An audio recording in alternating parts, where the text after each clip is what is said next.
Oke, assalamualaikum warahmatullahi wabarakatuh. Alhamdulillah kita bisa bertemu kembali di podcast kita Santri Darun Najah Cipining. Dan pada kesempatan kali ini kita kedatangan salah seorang santri Darun Najah yang sekarang lagi duduk di kelas 6 TMI. Iya betul ya. 6 TMI itu kalau di luar kayak kelas 3 SLTA lah atau SMA gitu.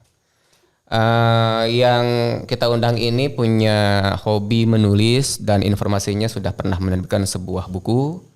Kemudian dia juga suka dengan bahasa asing. Uniknya gini, walaupun kita sama-sama di pondok, saya ngajar itu di kelas 4 hampir seluruh kelas.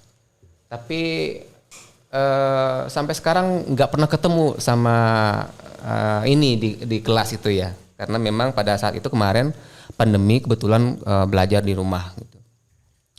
Baik, langsung saja kita perkenalkan yang hadir pada malam hari ini, Humaira Surya Robani. Silakan, apa kabar? Alhamdulillah baik. Assalamualaikum. Waalaikumsalam. Baik, Humaira, ya panggilannya apa nih? Umay. Panggilannya Umay. Umay, sekarang kelas 3. Iya.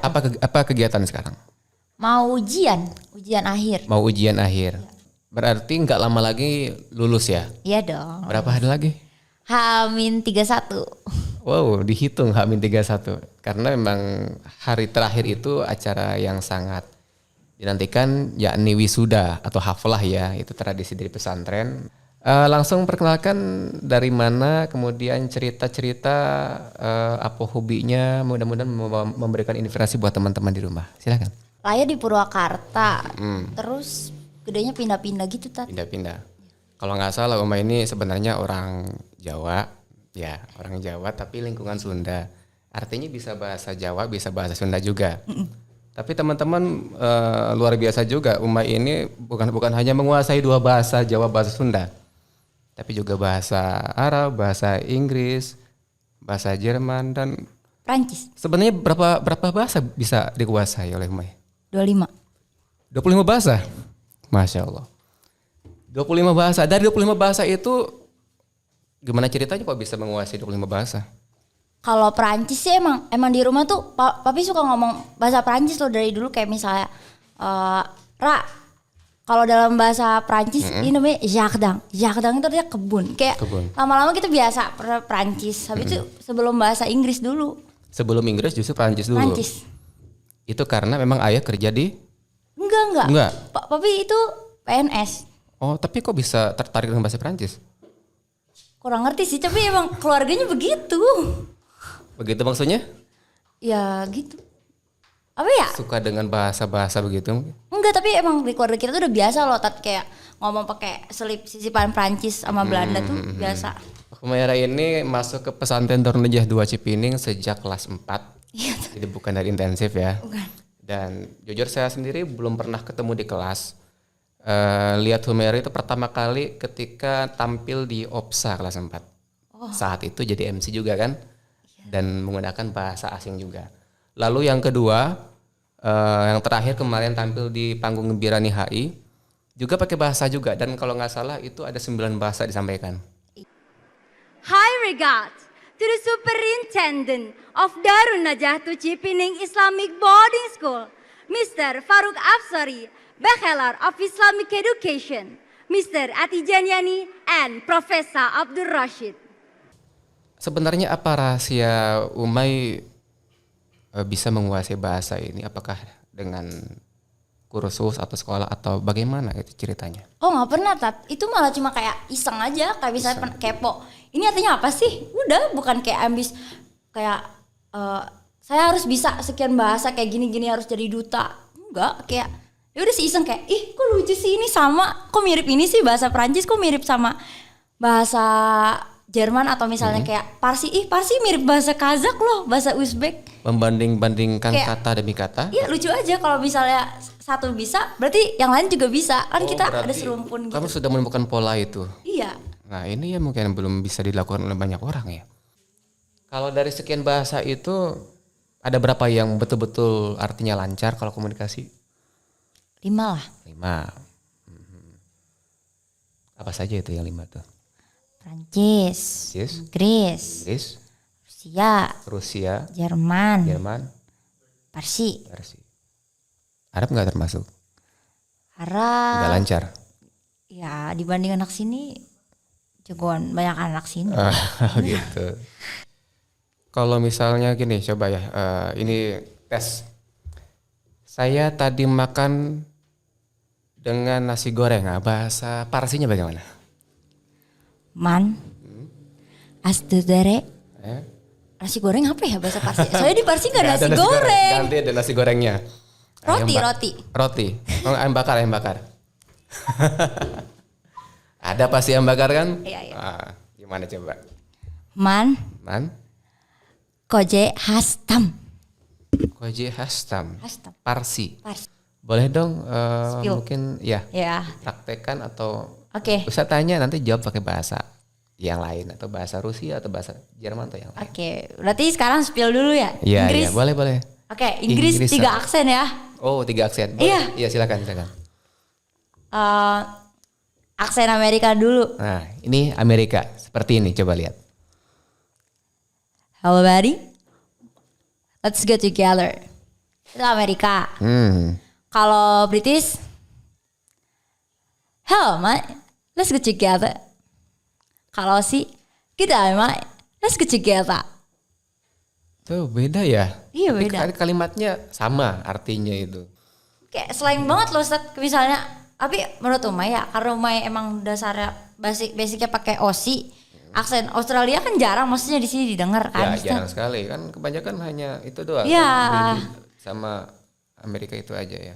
Kayak aneh, apalagi kalau misalnya di aksen lain, this afternoon I want to eat avocado. Kalau di Aussie, zavo avonavo. Iya, iya. Kalau bagi orang awam kan bahasa Inggris itu hanya satu pokoknya tahunya. Itu juga nggak ahli gitu ya. Tapi ternyata selain 2 aksen ada 3 aksen juga yang dipakai di dunia internasional. Oke, sekarang coba pakai bahasa Prancis ya. Oke. Oke, coba. Bonjour, je m'appelle Ira. Je suis enceinte. Je trouve enfin l'essentiel dans l'école festin. C'est dans soir. Ini bukan asal nyebut ya, tapi emang bisa dicek ya pronunciation-nya. Tadi ngomong apa ya tadi? Halo. Saya halo aja ya. Saya Umay, saya Ira. Ira nama panggilan Umay di rumah. Saya Ira. Senang bertemu sama kalian. Terus saya senang malam ini ada di sini. Prancis ya.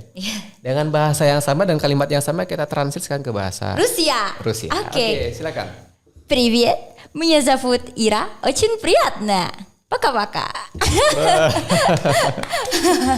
Luar biasa. Satu lagi deh. Persia. Persia. Oh, masih ada Persia. Persia. Oke, Persia. Salam, man Ira hastam. Azidari coba khasbahtam. Wah. Jerman. Oke. Apa itu gimana coba? Ini menarik. Ada Naki di studio. Guten Nacht, mein Name ist Ira. Es freut mich, Sie kennen Lechten. Wah, luar biasa. Ini kok bisa menguasai bahasa begini? Metode belajarnya bagaimana itu?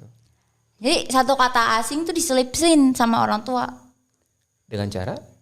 Kayak misalnya ngomong, tiba-tiba nyelipin jardin. Tiba-tiba kita nanya lah, jardin itu apa? Apa artinya? Itu artinya dalam bahasa Prancis itu kebun. Gitu. Jadi sebenarnya kita cukup bangga di Darunaja ini, ternyata kalau di luar sana ada Vicky Naki, di sini ada Umaira. Thank you. Berarti kalau Vicky Naki kan terkenal dan beliau belajar dari Ome TV ya. Kamu pernah main Ome TV nggak? Enggak. Nggak pernah? Takut. Kenapa? Takut aja. Kan kalau di Ome tuh kayak cowok-cowoknya. Ya random kan itu ya, nampil Ya, begitu. kayak garong. Tapi untuk belajar bahasa cocok sebenarnya di situ. Ya gitu deh. Kalau Umay lebih kayak misalnya chat pribadi IG, tapi emang benar-benar orangnya tuh bukan kayak dia main akun fake gitu, bukan. Real account gitu. Iya real account. Itu punya teman orang Parsi kayak gitu. Tapi untuk melancarkan ucapan kalimat-kalimat itu bagaimana caranya? Kalau hanya membaca atau belajar sendiri? Enggak sih. Ada lawan bicara? Ada. ada nggak sih cara yang paling mudah untuk menguasai bahasa? Kalau menurut Umay itu apa caranya? Mungkin bisa dicontoh oleh teman-teman di rumah atau di sekolah. Ngomong sih sebetulnya, speak. Praktek saja gitu. Ya, benar. Kalau diem-diem aja pasif. Iya, nggak ngomong kalau Iya, benar. Atau enggak bisa ya, kalau Umay dulu sukanya kayak waktu SD kayak gabut-gabutan gitu, jadi ngomong depan kaca gitu. Oh iya. Kayak misalnya dapat kata baru apa gitu langsung ya. dipraktekkan di depan kaca. Iya. Kayak orang gila sih tapi emang bener efektif banget. Tapi itu efektif ya. Iya benar. Dan ngomong-ngomong juga Umay ini adalah salah seorang anak yang suka nulis. Dan ini di depan kita ada beberapa karya tulisan, banyak sekali. Dan pernah ada satu yang diterbitkan, tapi tadi saya minta katanya sengaja ditinggalkan di rumah gitu. Nah ini yang saya juga penasaran, genrenya juga nggak biasa orang nulis gitu. Ya artinya kalau umuran segini gitu mestinya nggak nulis ini. Nah kamu nulis ini udah usia berapa tahun? Itu dari usia 15, makanya itu ditolak penerbit gara-gara nggak mungkin ada orang seumur segini nulis sebegitu beraninya. Gitu Tat. Nah Email-emailnya pasti kayak gitu. Ini mereka nggak percaya, mereka kira itu translatean. pernah dikirimkan ke berapa penerbit? Kalau nggak salah itu 3 apa 5 ya. Pokoknya itu semuanya nolak ditolak. dengan cara ini nggak mungkin anak umur segini yang nulis. Iya, gitu. Ya udah saya nanti aja deh. Kalau ini puisi dan informasinya juga bahwa Umay ini sering ikut lomba puisi dan sering menang juga ya. Wah ternyata puitis juga, ini banyak sekali kata-katanya. Justru Tat, bahasa itu awalnya dari sastra Tat. Karena bacaan Umay itu sastra klasik kan, mau nggak mau. Dulu sekolahnya tuh kayak, dia tuh emang kurikulum Swiss loh Tat. Mau nggak mau, kayak buku-buku kita tuh My Pals Are Here namanya. Dia bener-bener Inggris, semuanya pakai Inggris. Mau nggak mau tuh, kan sastranya berarti sastra barat Tat. Iya. Mau nggak mau kita belajar bahasanya, terus di situ tuh suka ada kayak sastra Perancis apa itu kayak kepo apa sih gitu. Jadi berawal dari belajar suka tulisan ini, Iya. kemudian kenal bahasa itu dan mendalami bahasa itu. Mau nggak mau itu sepaket kan. Bahasa sama sastra tuh iya. satu linear. Kalau boleh tahu cerita dong sebenarnya impian kamu apa yang ingin kamu kejar? Sebelum atau sudah masuk DN? Boleh dong. Oh berarti ini sempat berubah mimpi, berubah cita-cita. Kalau sebelum masuk DN apa? Kalau boleh tahu? Sebelum masuk DN aku Pengennya dia apa? jadi kepala hakim di Mahkamah Internasional Den Haag. Den Haag? Kenapa nggak di Indonesia? Enggak, karena maunya Mahkamah Internasional. Internasional, gitu. Di levelnya pengen yang lebih besar begitu ya. Nah setelah masuk Darun Najah kenapa berubah? Apa cita-cita sekarang? Tertampar kenyataan sih tak. Jadi ya udah. Jadi apa? Nggak tahu deh, pengen jadi diri sendiri aja. Loh, jadi belum menentukan saya mau jadi apa nantinya? Saya masih pengen ngejar itu Tat. Saya masih mau jadi hakim tapi kayaknya di sini tuh makin lama tuh kayak dulu kan saya karir. Mungkin Ustadz juga bisa baca dari tulisan saya yang itu bau-bau feminis. Nah, atau makin kesini tuh makin logis kayak ya udah, nyatanya cewek tuh pendidikan atau segala pinter ada tuh ya buat dia turunin sama anak-anaknya, bukan dia buat kayak ngejar karir.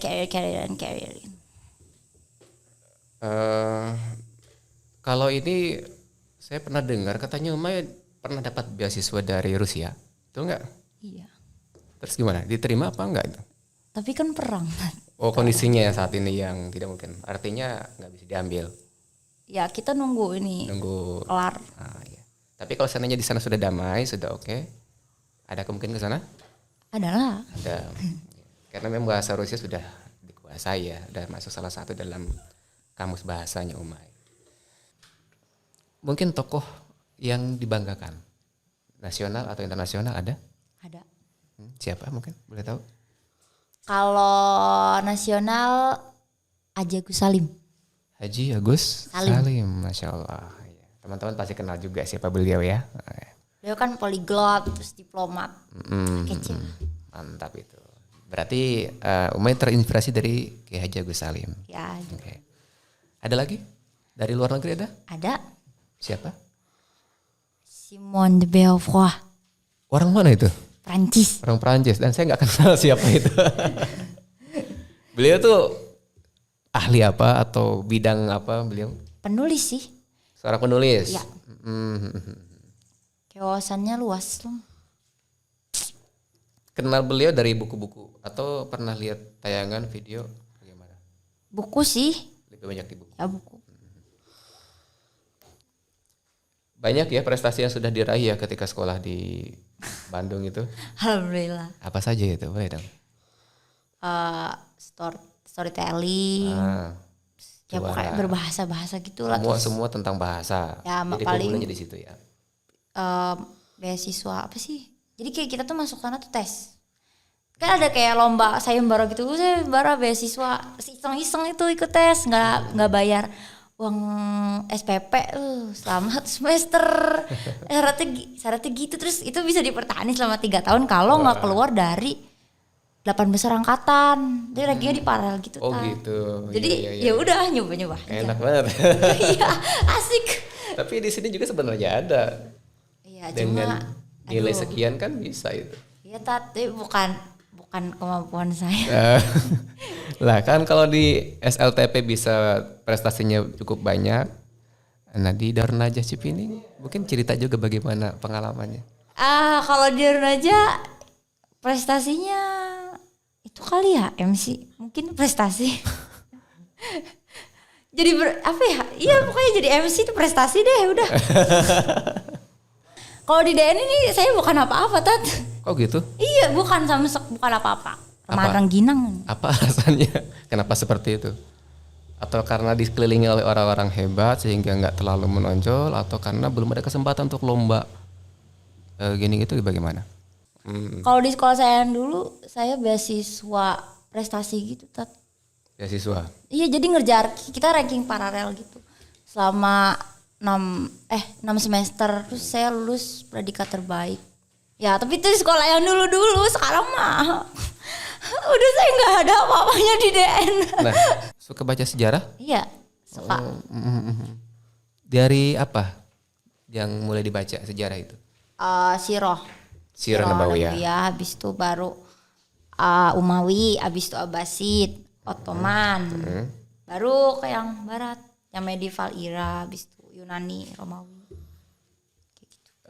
Khulafaur Rasyidin sudah? Oh udah itu. Sudah Udah. ya. Dari Sirah Nabawiyah, kemudian kan Khulafaur Rasyidin. Nah setelah itu kan baru muncul istilahnya kerajaan-kerajaan lah, karena Khulafaur Rasyidin kan cuma 4 ini saja. Dari sekian kerajaan ini, dari mulai Umayyah, Abbasiyah sampai ke Utsmani ini, kisah atau dinasti apa yang berkesan buat Umay? Abbasid. Abbasid. Iya. Nah, apa alasannya? Kenapa Abbasid? Karena di masa Abbasid itu kayak semuanya maju, berkembang, sama Umawi di Cordoba itu kayak hebat banget, pengetahuan jalan, toleransi juga jalan, terus pokoknya golden age banget lah itu. Iya. Karena pada saat itu juga berkembang sangat pesat, yaitu semangat untuk menerjemahkan buku-buku klasik Bener. dari apa? Dari Yunani. Yunani ya, dari Yunani. Di sisi lain positif, artinya pada saat itu berkembang sehingga menjadi pusat peradaban. Ilmu pengetahuan juga di situ maju sekali. Tapi sebagian masyarakat pada saat itu cenderung dan gandrung dengan filosof. Oh, kebetulan saya juga suka iya. banget. Tapi di sini salahnya mereka ini mendahulukan filosof daripada yang harusnya mereka pegang, yaitu Quran dan hadis itu. Sehingga mereka mengedepankan itu logika, kemudian jatuhlah mereka sampai ke yang disebut dengan Mu'tazilah tadi. Mu'tazilah. Nah, dari situ muncul mulai Mu'tazilah di zaman Abbasid. Ceritanya begitu. Oh iya. Sejarah dibaca suka juga ya berarti ya. Iya. Kalau dari Barat mungkin bagaimana sejarahnya? Medieval saya baca Renaissance, terus Dutch Golden Age, terus Kekaisaran ini Prancis. Dan itu buku yang dibaca asli bahasa itu atau terjemahan? Enggak. Buku biasanya kalau nggak bahasa itunya bahasa Inggris. Oh gitu. Ya. Kan ada juga yang sudah terjemahkan gitu Iya. ya. Kalau orang Indonesia secara umum ya kalau ada terjemahan ya itu dibaca gitu. Soalnya suka jauh suka jauh misalnya terjemahan Beda, ya. terjemahan yang aslinya harusnya apa, diterjemahinnya apa gitu. Iya. Guru saya Ustadz Agung Waspodo, salah satu ahli sejarah juga. Beliau pernah ditegur sama gurunya. Kamu kalau mau belajar sejarah Islam, jangan dari buku-buku terjemahan katanya begitu. Kenapa? Kan sama isinya. Oh beda katanya. Kalau ingin belajar sejarah harus dari sumbernya yang berbahasa Arab. Karena bahasa aslinya itu tentu saja berbeda dengan bahasa terjemahan. Kamu mau makan sesuatu hasil kunyahan orang lain gitu ya? Ya nggak mau. Nah begitu ya analogi. Oh begitu. Oh. Nah dari situ Ustadz Agung Waspodo itu mulai ingin mempelajari bahasa Arab. Nah saya termasuk kagum sama beliau, pernah ketemu dan belajar sama beliau. Oh, keren. Tapi bagus juga tadi ya, artinya kalau baca novel langsung di bukunya. Buku bahasa itu tidak dengan hasil terjemahan. Iya. Gak lama lagi ya Uma ini mau lulus, artinya sedang menunggu kelulusan. Setelah dari sini mungkin rencana mau kemana? Kan sekarang setahun ada pengabdian ya. Iya, Nah, kalau setelah pengabdian ini ada program kemana rencana? Eropa, Eropa. Ambil kuliah? hukum. Hukum. Kenapa pilih hukum? Karena kayak apa ya? Kan kalau di mahkamah ini Uma itu terobsesi loh, Tat. Maksudnya suka loh, Tat, kayak mahkamah gitu. Terus kalau misalnya cewek di sana tuh masih kayak ada diskriminasi gitu. Kan pengen loh, Tat, kayak bukti ini ada juga loh dari Indonesia cewek. Terus Gimana, ada pengalaman yang berkesan di Cipining? ada. Boleh cerita satu lagi? Apa kira-kira selama di Cipining? Jadi apa ya? Jadi ngerasain hidup kayak masyarakat biasanya gitu. Sebelumnya? Maksudnya beda kalau di sana tuh. Kalau di sebelum-sebelumnya ya, Tat, ya. Makan tuh bertable manner. Oh iya, Eropa banget berarti ya. Iya. Jadi jadi ngerasain makan mie di gayung. Bikin nutrisari di ember kayak gitu deh. Oh jadi ala-ala santri ya. Iya. Betul. Tapi nikmat ya. Ada pesan-pesan mungkin buat teman-teman Uma yang cewek-cewek itu harus seperti apa nih cewek yang ideal itu? Oke. Ada. Ya. Oke, kalau pesan dikit dari Uma itu buat kalian terutama cewek-cewek santriwati. Jadi cantik doang itu nggak cukup. Being beauty is not enough. You must be well educated, you must be kind, it's the most important. Karena kalaupun kalian cantik doang, kalian nggak cuma jadi objek laki-laki aja. Jadi kalian harus smart dan gak usah pura-pura bodoh depan laki-laki. Tunjukin aja. Cause once the world has been ruled by the lion, is not the lion. Oke, baik, luar biasa. Catat ya. Oke, mudah-mudahan ini bisa menginspirasi buat kalian perempuan-perempuan, santri-santri putri yang sedang nonton pada kali ini. Baik, cukup. Terima kasih atas kehadirannya. Selamat melanjutkan belajar karena saat ini sedang bimbingan persiapan untuk ujian NIAI ya. Mudah-mudahan dapat nilai terbaik. Amin. Terima kasih juga buat teman-teman yang lain. Assalamualaikum warahmatullahi wabarakatuh.